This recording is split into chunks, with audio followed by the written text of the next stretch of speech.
Hi dear students, welcome to second video of the chapter motion in a straight line. वैसे मैंने इसके पहले वाले लेक्चर में भी आपको कहा था कि बेसिकली इस चैप्टर का जो इनिशियल वाला हिस्सा है, जो शुरुआत वाला हिस्सा है, इसमें क्या है, इसमें कई सारे ऐसे टॉपिक है जो फिजिक्स के 2 साल आपको काम आने वाले हैं। हम स्केलर्स क्या है पढ़ेंगे, वेक्टर्स क्या है पढ़ेंगे, वेक्टर्स के बहुत सारे मैथमेटिकल ऑपरेशंस देखेंगे और ये सारे मैथमेटिकल टूल को आपको 2 साल फिजिक्स में यूज़ करना है। तो जो भी कुछ इस चैप्टर में आप पढ़ने वाले हो, पिछले लेक्चर में जो पढ़ा है, इनफैक्ट इस लेक्चर में जो पढ़ोगे, बहुत बेसिक सारी छोटी मोटी चीज़ें आपको मैं समझा रहा हूँ, तो सबको अच्छे से समझ लीजिए। कहीं पे लगा इंपॉर्टेंट फार्मूले उनको याद रख लीजिए, क्योंकि ये इस चैप्टर में नहीं पूरे फिजिक्स में काम आने वाले हैं। सो लेट्स बिगिन। ओके, होप आपकी पढ़ाई अच्छे से चल रही है। तो शुरू करते हैं। चैप्टर का नाम है मोशन इन स्ट्रेट लाइन और लेक्चर नंबर है 2। और इस चैप्टर में या इस पर्टिकुलर लेक्चर में हम लोग अब क्या पढ़ने वाले हैं, we are going to study about classification of vector. Vector को कैसे क्लासिफाई करते हैं वो देखेंगे। पिछले लेक्चर में हम लोगों ने वेक्टर के टाइप पढ़े थे और टाइप और क्लासिफिकेशन अलग अलग चीज़ होती है, क्या है वो अभी हम थोड़ी देर में समझ लेंगे। उसके बाद पढ़ेंगे लॉज ऑफ वेक्टर एडिशन। पिछले लेक्चर में मैंने आपको कहा था कि वेक्टर को सादा सुदा मेथड से ऐड नहीं करते। अगर आपने कहा कि 5 न्यूटन और 3 न्यूटन 8 न्यूटन होता है तो बहुत बड़ा कांड हो जाएगा। ज़रूरी नहीं कि हर बार ये सही हो सकता है कुछ सर्टन सिचुएशन में सही भी हो, लेकिन हर बार ये ट्रू नहीं होगा। तो कैसे करते हैं वेक्टर की addition, subtraction, multiplication, even division नाम की कोई चीज़ पॉसिबल भी है, तो कैसे करते हैं ये इस पूरे वीडियो सीरीज में हम लोग पढ़ने वाले हैं। पर्टिकुलरली इस वीडियो में हम लोग पढ़ेंगे वेक्टर्स की addition. So let's begin, let's start. सबसे पहली चीज हम लोग पढ़ने जा रहे हैं क्लासिफिकेशन ऑफ वेक्टर। क्लासिफिकेशन एक तरह से कैटेगरीज होती है, टाइप्स होते हैं। अगर मान लीजिए मैं सारे स्टूडेंट को क्लासिफाइड करना चाहूँ अकॉर्डिंग टू जेंडर, ऑफकोर्स उसी के अकॉर्डिंगली क्लासिफाइड करेंगे, तो आप बोलेंगे बॉयज़ अलग है, गर्ल्स अलग है। लेकिन बॉयज़ में मैं टाइप करना चाहूँ, अब टाइप एक सर्टन क्लासिफिकेशन में होते हैं, तो वहाँ पे आप बोल सकते हो अच्छे बच्चे, बुरे बच्चे, शरारती बच्चे, प्यारे बच्चे। ओके, तो अभी क्लासिफिकेशन में हम लोग 2 डिफरेंट कैटेगरी के वेक्टर पढ़ेंगे, ऐसे वेक्टर्स जिनका एक दूसरे के साथ कोई लेना देना है नहीं। क्या है बच्चों? सबसे पहले आते हैं पोलर वेक्टर। देखिए वेक्टर की जो डेफिनेशन थी, अकॉर्डिंग टू दैट वेक्टर एक ऐसी फिजिकल क्वांटिटी है जिसको मैग्नीट्यूड है, यानी कि उसकी वैल्यू और उसको डायरेक्शन भी है, बराबर है। अब मैग्नीट्यूड और डायरेक्शन जिनको होते हैं उनको हम लोग वेक्टर बोल रहे हैं। यहाँ पे जैसे मैंने बात की फोर्स की, तो आप कहोगे कि सर मैं इस ऑब्जेक्ट के ऊपर है ना फोर्स लगा रहा हूँ, मान लो इस तरह से, तो आप किस पॉइंट पे फोर्स लगा रहे हो वो भी हो गया आपका पॉइंट ऑफ एप्लीकेशन। उससे मान लीजिए ये ऑब्जेक्ट यहाँ से निकल के यहाँ तक चला गया, तो ये हो गया स्टार्ट पॉइंट, ये हो गया एंड पॉइंट, और ये जो वेक्टर मैंने ड्रॉ किया ये उसकी डिस्प्लेसमेंट को रिप्रेजेंट करेगा, यानी कि डिस्प्लेसमेंट वेक्टर। पहले मैंने बात की यहाँ पे फोर्स की, यहाँ पे मैंने बात की डिस्प्लेसमेंट वेक्टर की। इन दोनों में एक इंटरेस्टिंग चीज आपने नोट की होंगी कि आपके वेक्टर को स्टार्ट पॉइंट है, आपके वेक्टर को पॉइंट ऑफ एप्लीकेशन है। आपको पता है वेक्टर कहाँ से चालू हो गया, कहाँ पे खत्म हो गया, एटलीस्ट आपको पता है वेक्टर स्टार्ट कहाँ से हुआ। ऐसे जो वेक्टर होते हैं जिनको एक फिक्स स्टार्टिंग पॉइंट होता है, एक लाइन ऑफ एक्शन होता है बच्चों, उनको हम लोग बोलते हैं polar vector. So what is polar vector? Vector having starting point, जिनको स्टार्ट पॉइंट है, स्पेसिफिकली ये वर्ड याद रखिए, स्टार्ट पॉइंट है, एंड पॉइंट आपको स्टार्ट होगा तो एंड भी होगा, लेकिन स्टार्ट पॉइंट है, उनको हम लोग बोलते हैं पोलर वेक्टर। और पॉइंट ऑफ एप्लीकेशन, जिनको पॉइंट ऑफ एप्लीकेशन है, अभी पॉइंट ऑफ एप्लीकेशन है यानी कि इसी पॉइंट से वो स्टार्ट होने वाला है। Okay, as in case of force are known as polar vector. अब आप बोलेंगे सर वेक्टर है तो उसको स्टार्ट पॉइंट तो होना ही चाहिए। Now it's not necessary. आप कहेंगे सर कैसे? तो चलिए एक्सप्लेन करने के लिए एक एग्जांपल ही बताता हूं मैं आपको। देखिए बच्चों, जैसे कोई बॉडी मान लीजिए रोटेट हो रही है, अब रोटेशन के लिए या रोटेट होते वक्त हम कुछ फिजिकल क्वांटिटी गिनते हैं, जैसे फॉर एग्जांपल एंगुलर डिस्प्लेसमेंट गिनते हैं। क्या होता है एंगुलर डिस्प्लेसमेंट? मान लीजिए आप किसी फैन को रोटेट कर रहे हो, तो फैन का जो ब्लेड है कुछ इस तरह से घूम रहा है। अगर मान लो वो शिफ्ट करता, या जैसे मैं अगर कहीं बोल्ट की बात करूं, नट और बोल्ट, और उसको इस तरह से घुमाओ, इस तरह से घुमाओ, तो वो ऊपर जाएगा, तो वो घूमेगा इस तरह से, लेकिन जाएगा किधर? ऊपर जाएगा। अब ऊपर बेसिकली वो जाएगा ये जरूरी नहीं है, जैसे अगर मैं बोल्ट की बात करूं तो वो एक्चुअल मूव करेगा, लेकिन अगर मैं fan sorry sorry sorry sorry sorry sorry okay, इस टॉपिक को अपन रिस्टार्ट करते हैं। अब हम ऐसा एग्जाम्पल देखने वाले हैं जहाँ पे वेक्टर्स को स्टार्ट पॉइंट ही नहीं होता। आप बोलोगे सर ये कैसे पॉसिबल है? चलिए इसको इस एग्जांपल से समझते हैं। मान लीजिए कोई बॉडी है, रोटेट हो रही है। अब रोटेट होने वाली जो बॉडी होती है बच्चों, उसका मुझे निकालना है डिस्प्लेसमेंट। एंगुलर डिस्प्लेसमेंट ऐसा इस फिजिकल क्वांटिटी का नाम है। बेसिकली ये सिर्फ ये डायरेक्शन बताता है कि किस डायरेक्शन में वो बॉडी डिस्प्लेस हो सकती है, अगर हुई तो। जैसे फॉर एग्जांपल अगर मैं एक नट बोल्ट हाथ में पकड़ो, उसको कुछ इस तरह से घुमाओ, इस तरह से घुमाओ तो ऊपर जाएगा, इस तरह से घुमाओ तो टाइट हो जाएगा, नीचे जाएगा। तो भले वो मूव करे या न करे, लेकिन हम कंसिडर करते हैं कि कोई बॉडी अगर इस तरह से रोटेट हो रही है, इस डायरेक्शन में रोटेट हो रही है, तो उसका डिस्प्लेसमेंट इस डायरेक्शन में होगा। अब यहाँ पे खाली डायरेक्शन में होगा वो पता चला, लेकिन डायरेक्शन में कहाँ से लेके कहाँ पे जाएगा ये तो तब होगा जब हो जाएगा। अगर मैं फैन की बात करूं तो फैन थोड़ी ऊपर मूव करता है, फैन का जो ब्लेड है इस तरह से घूमता है तो ऊपर थोड़ी जाता है। या मान लो रिवर्स में घूमेगा तो नीचे थोड़ी आता है, फैन धीरे धीरे धीरे नीचे आता है क्या, सर को टकराता है अपनी? नहीं। तो इसका मतलब ये हो गया कि बच्चा फैन डिस्प्लेस करता ही नहीं है।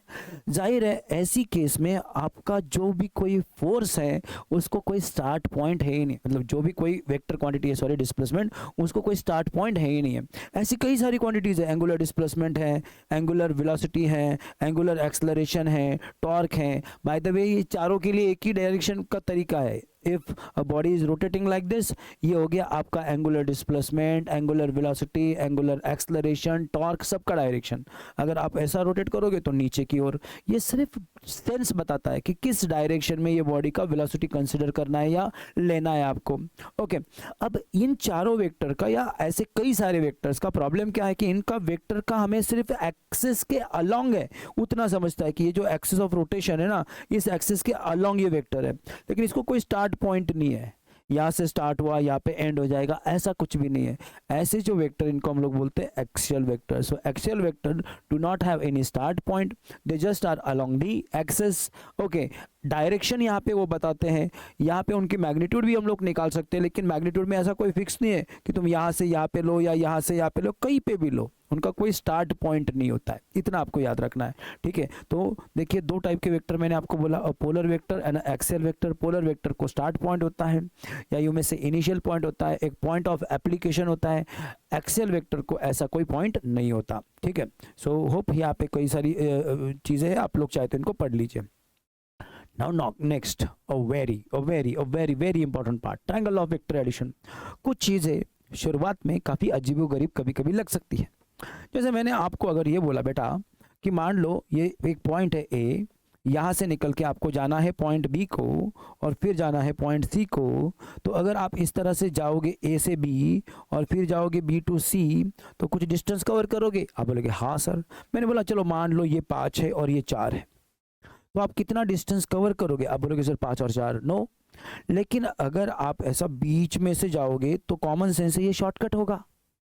अगर मैं ट्रायंगल की एक सिंपल प्रॉपर्टी की बात करूं जो आपने 9th में ज्योमेट्री में पढ़ के रखी है, so according to that sum of any two sides, यहाँ पे 5 और 4 कितने हो गए? 9, is always greater than the third side. तो ये तीसरा जो है ना कंपैरेटिवली इससे थोड़ा कम ही होगा, मान लीजिए 7 है।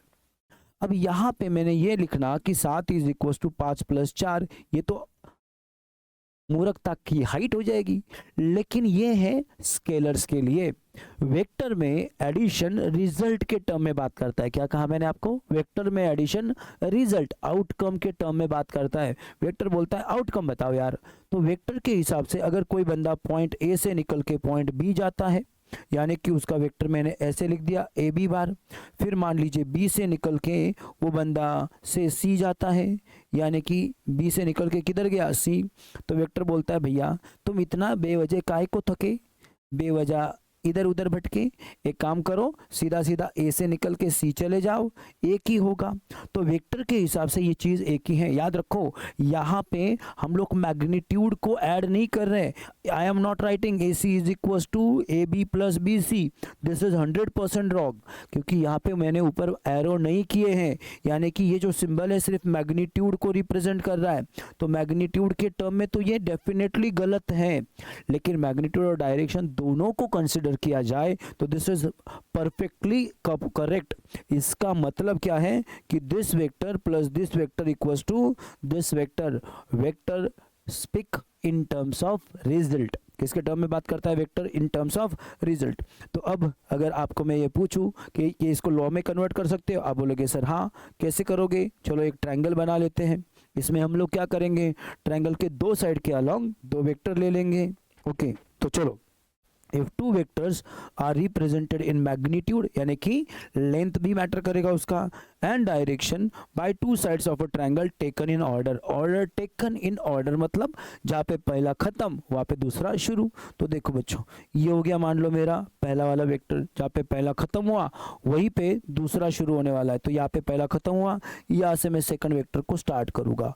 ये हो गया इन ऑर्डर। ये क्या हो गया? In order. अगर मान लीजिए जहाँ पे पहला खत्म हुआ वहीं पे दूसरा भी खत्म होता, या दोनों एक ही पॉइंट से स्टार्ट होते, तो इसको हम लोग बोलते हैं अपोजिट ऑर्डर या इन आउट ऑफ ऑर्डर। ठीक है, तो ये है मान लीजिए एक वेक्टर से p बार, ये है आपका दूसरा वेक्टर q बार।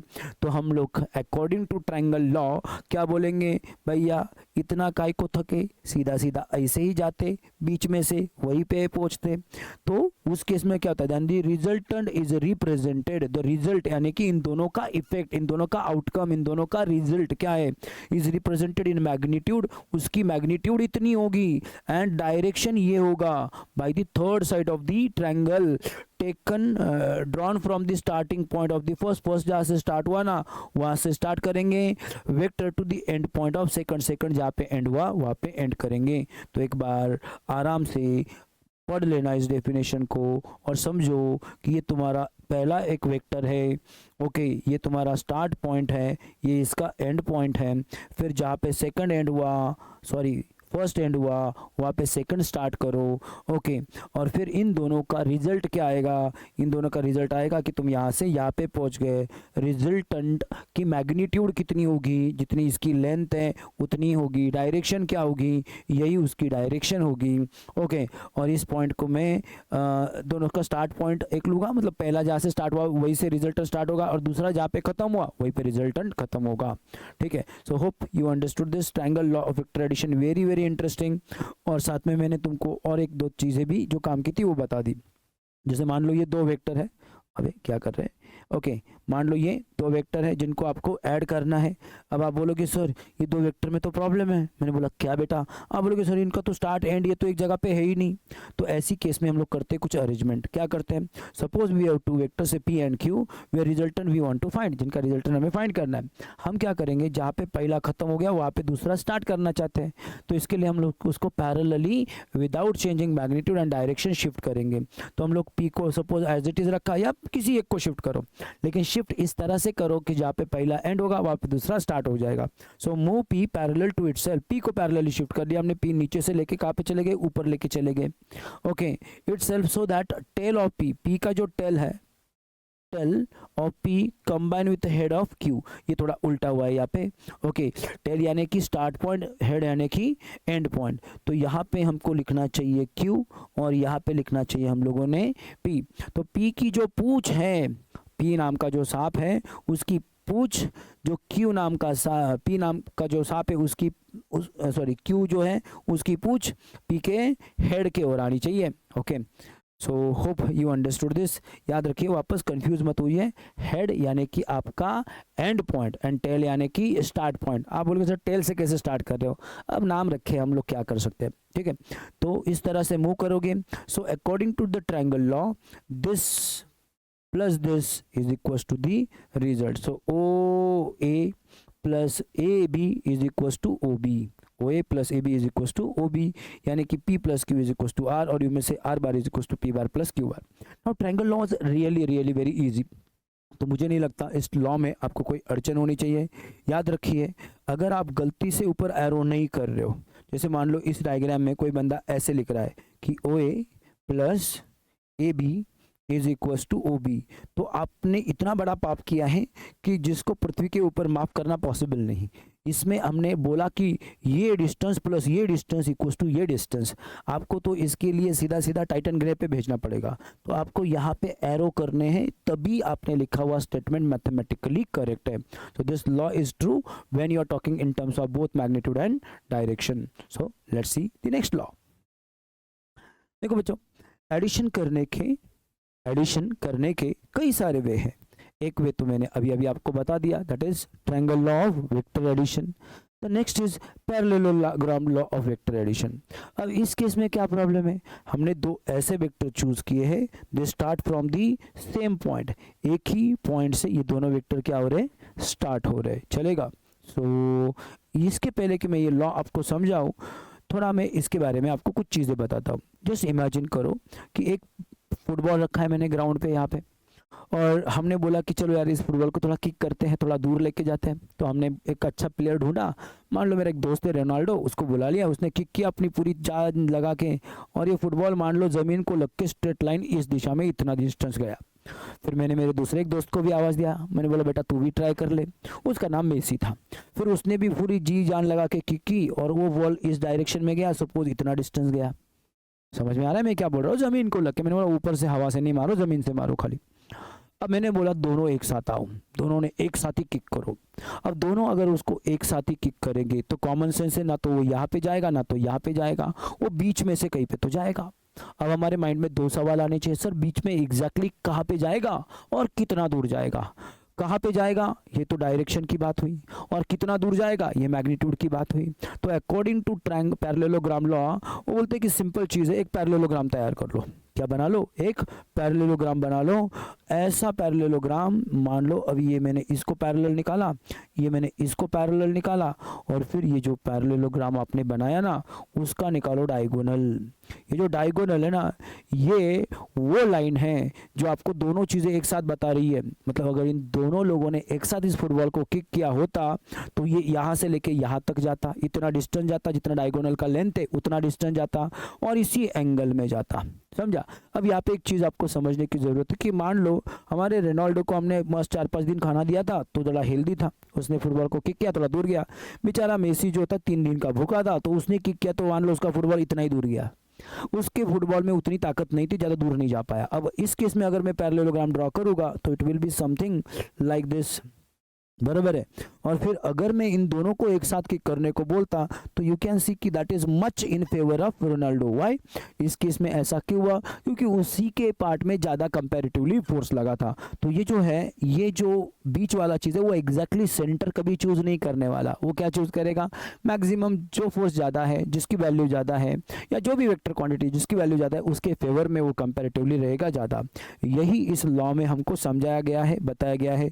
इसका जो स्टेटमेंट है वो आप एग्जाम के लिए तो ऑफ कोर्स लर्न कर लोगे।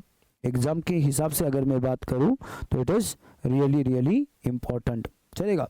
ओके, तो ये थोड़ा आवाज गड़बड़ कर रहा है, ठीक है, चलो। सो आगे स्टेटमेंट पढ़ते हैं। If two vectors are represented graphically by two adjacent side of a parallelogram, then resultant of these two adjacent sides of a parallelogram are representing what? Two vectors. Then the resultant represent in magnitude कितना होगा, इन direction कहाँ पे होगा, by diagonals of the parallelogram starting from their common point. तो पहले तो parallelogram को हम कंप्लीट कर लेंगे, और फिर स्टार्टिंग पॉइंट जो है वहाँ का, इन दोनों का वहाँ से ड्रॉ करेंगे एक डायगोनल जो हमको इन दोनों का रिजल्ट देगा, और क्या देगा आपको, उसकी मैग्नीट्यूड भी देगा। अब देखिए फॉर एग्जांपल मान लीजिए ये पी बार है, ये क्यू बार है आपका। लेट मी इसको थोड़ा ऊपर कर लेता हूँ पहले तो। ओके, जैसे फॉर एग्जांपल इस डायग्राम में देखिए ये वेक्टर पी बार है, ये क्यू बार है, तो इन दोनों का रिजल्ट आ गया ये, जिसका नाम रखा मैंने आर बार। अब आप में से किसी को लगेगा कि यार ये तो बहुत अलग सा रूल बन गया, लेकिन गौर से देखिए, this is not a different rule, this is basically triangle law of vector addition. अब बोलेंगे सर कैसे? देखिए, अगर मैं आपको पूछूं कि ये जो वेक्टर है इसकी कुछ तो मैग्नीट्यूड है क्या? आप बोलेंगे हाँ। क्या इस वेक्टर की मैग्नीट्यूड एग्जैक्टली उतनी है? यस। अगर मैंने बोला इसका डायरेक्शन जो है, इसका डायरेक्शन भी वही है क्या? हाँ। तो ये दो वेक्टर टेक्निकली हुए कौन? ये दोनों वेक्टर हो गए equal vector. So if this is Q bar, of course this is also Q bar. अब अगर मैं ये बोलूँ कि बस इस ट्रायंगल को देखो, तो दिस वेक्टर यानी कि आपने यहाँ से स्टार्ट किया, यहाँ पे एंड किया, जहाँ पे पहला एंड हुआ वहाँ पे दूसरा अपन ने स्टार्ट किया, बराबर है। तो ये पहला वेक्टर प्लस दूसरा वेक्टर इज तीसरा वेक्टर। तो टेक्निकली ये हुआ क्या? This is simply a triangle law of vector addition. ये तो आपका ट्रायंगल लॉ ही हुआ कि first vector plus second vector is equals to their resultant. So parallelogram may sound like a different law but it is actually a triangle law of vector addition. Okay और यही चीज़ यहाँ पे analysis में लिखी हुई है, आप इसको चाहे तो पढ़ सकते हो. So that's all for parallelogram law of vector addition. Okay वैसे पैरेललोग्राम लॉ के लिए मैं आपको एक छोटा सा एडवाइस करूँगा. आप एक काम कर सकते हो कि मान लो एक यहाँ पे एक मेटल का पोल या कोई लकड़ी का पोल खड़ा कर लीजिए, यहाँ पे और एक मेटल का पोल खड़ा कर लीजिए और फिर एक काम कीजिए बीच में यहाँ पे आपको जहाँ पे भी मर्जी हो एक स्टोन रख दीजिए. इस स्टोन को एक थ्रेड से आप लोग खींचने की या एक रस्सी से खींचने की कोशिश कीजिए. यहाँ पे एक पुली लगाइए, यहाँ पे भी पुली लगाइए और इस पुली के ऊपर से एक ऐसा रोप डाल दीजिए जो इसको फिक्स होगा. यहाँ पे दूसरा एक रोप डाल दीजिए जो फिक्स होगा और फिर यहाँ पे दोनों साइड से किसी को खींचने को बोलिए. अब हो सकता है दोनों फोर्सेस इक्वल है, इक्वल होगा तो ये एग्जैक्टली ऊपर जाएगा. लेकिन अगर ये दोनों फोर्सेस अलग अलग है, मान लो ये फोर्स कंपैरेटिवली थोड़ा ज़्यादा है, तो क्या होगा पता है, धीरे धीरे आप देखोगे कि ये फोर्स अगर ज़्यादा है, इसकी मैग्नीट्यूड ज़्यादा है, तो थोड़े समय के बाद हो सकता है ये ब्लॉक यहाँ पे आ जाए, उसके थोड़े समय के बाद हो सकता है यहाँ पे आ जाए. जब तक इक्वल हाइट पे नहीं आता वो यहाँ पे आ जाए और फिर आपको दिखेगा कि ये जो दोनों फोर्सेस थे, इन दोनों फोर्सेस का ये हो गया तुम्हारा रिजल्ट, ये हो गया तुम्हारा resultant force. This is say force F1, this is say force F2. If they are equal it must travel from the exact middle point, exactly middle से जाएगा. But if one is more and another is less तो it always in favour of the greater value. Okay अब ये जो है तीसरा और आखिरी लॉ है, that is polygon law of vector addition. Polygon law में क्या है, कई सारे वेक्टर्स को आप एक साथ ऐड कर रहे हो. मान लो एक वेक्टर है P, यहाँ से स्टार्ट हुआ, यहाँ पे खत्म हो गया. फिर दूसरा वेक्टर है Q, यहाँ से स्टार्ट हुआ और यहाँ पे खत्म हुआ. फिर तीसरा वेक्टर है जहाँ पे दूसरा यानी कि Q खत्म हुआ, वहाँ से स्टार्ट हुआ और यहाँ पे खत्म हो गया. फिर मान लो और एक वेक्टर है से T, वो यहाँ से स्टार्ट हुआ यानी कि जहाँ पे तीसरा खत्म हुआ था और यहाँ पे एंड हुआ. अब कोई इस तरह से हो गया, मान लो यहाँ से कोई बंदा निकला, फिर यहाँ पे गया, फिर यहाँ से निकला, यहाँ पे गया, फिर यहाँ से निकल के यहाँ पे गया, यहाँ से निकल के यहाँ पे गया. अब वेक्टर क्या बोलता, वेक्टर बोलता भैया इतना काहे थक गए, सीधा बीच में से जाते वहीं पे पहुँचते. तो वेक्टर के हिसाब से ये एक वैल्यू यानी कि R बार, ऑफकोर्स यहाँ पे सिंबल में मैग्नीट्यूड और डायरेक्शन दोनों इंक्लूड है, ये इन तीनों चारों लोगों का एडिशन है. So it is simply P bar plus Q bar plus S bar plus T बार. ये समझ में आ रहा है आपको. तो यहाँ पे क्या हो रहा है, यहाँ पे हम कई सारे वेक्टर ले रहे हैं. क्या ये 4 ही लेना जरूरी है? नहीं, आप कितने भी ले सकते हो, आपकी मर्जी. सिर्फ यहाँ पे एक चीज आपको याद रखनी है कि ये सारे की सारे जो वेक्टर है ये होने चाहिए इन ऑर्डर, यानी कि जहाँ पे पहला खत्म वहाँ पे दूसरा शुरू. अब हो सकता है कि आपको लगे सर ये तो एक नया और लॉ बन गया. बेटा ये कोई नया लॉ है नहीं, ये बेसिकली ट्रायंगल लॉ आप मल्टीपल टाइम यूज कर रहे हो. आप लोग कैसे, अगर मैं आपको ये बोलता कि बेटा ये P बार है और ये Q बार है, इनकी एडिशन बताओ, तो आप बोलते सर इनका एडिशन तो बड़ा सिंपल है. अकॉर्डिंग टू ट्रायंगल लॉ ये वाला जो वेक्टर है ना, ये इनकी एडिशन होता, यानी कि ये वाला जो वेक्टर है वो होता आपका P बार प्लस Q बार. फिर मैं बोलता अच्छा तो फिर अभी तीसरा अगला वाला जो वेक्टर है वो भी ऐड कर लो, तो आप बोलते सर ये वेक्टर यानी कि ये जो तुमको नजर आ रहा है P प्लस Q, उसमें अगर मैं इसको ऐड कर दूं तो अकॉर्डिंग टू ट्रायंगल लॉ यहाँ से ये स्टार्ट हुआ, यहाँ पे दूसरा एंड हुआ. सो ये जो बीच में मैंने ड्रॉ किया this is addition of these two. ये दो कौन है आपके, P bar plus Q bar और प्लस साथ में कौन आ गया, S बार. फिर मैं बोलता अच्छा अगला वाला भी तो इसमें ऐड कर लो, तो आप बोलते सर वो भी तो सिंपल है, इस वाले वेक्टर में यानी कि P plus Q plus S में आप ये T वाला ऐड कर दो. तो आपको क्या मिलेगा, देखो ये पहला यहाँ से स्टार्ट यहाँ पे खत्म, दूसरा यहाँ से स्टार्ट यहाँ पे खत्म. तो अकॉर्डिंग टू ट्रायंगल लॉ ये क्या हो जाएगा, आपका रिजल्ट हो जाएगा, यानी कि आपको मिलेगा P plus Q plus S plus T is equals to R bar. अब यहाँ पे एक चीज समझिए, polygon law is nothing but triangle law of vector addition after using multiple time. अब ये जो चीज़ मैंने आपको समझाई बताई वही यहाँ पे नोट्स में लिखी हुई है नीचे. इनफैक्ट ये सारी की सारी चीज़ें देखिए, अगर आप इसको थोड़ा एनालिसिस करते हो यानी कि थोड़ा इसके ऊपर सोचते हो तो यही चीज़ें यहाँ पे बहुत डिटेल में एक्सप्लेन की हुई है. आप इसको पढ़ना है तो पढ़ ले सकते हो, वरना सारी चीज़ें एक्सप्लेन तो मैं कर चुका हूँ. So this plus this is nothing but this. फिर उसके बाद क्या, this plus this is nothing but this, फिर उसके बाद क्या, this plus this is nothing but this, so finally this यानी कि R bar is equal to P bar plus Q bar plus S bar plus T bar, बराबर है। तो triangle law रहे, पैरेललोग्राम हो या इवन पॉलीगॉन लॉ हो, every law talk in terms of result. इसलिए इनकी ये जो वैल्यू आती है ना, इसको हम लोग एडिशन तो वैसे बोलते हैं, लेकिन इसको हम लोग टिपिकली बोलते हैं रिजल्टेंट वेक्टर, इन सब चीज़ों का रिजल्ट। समझ में आ रहा है? कभी कभी मुझे ऐसे लगता है कि मान लो ये किसी मैथमेटिशियन ने या किसी साइंस के टीचर ने, ऑफ कोर्स जिन्होंने ये लॉ बनाया, किसी सिग्नल पे बेचारा ऊपर खड़ा था और उसने एक भिखारी को ऑब्जर्व किया।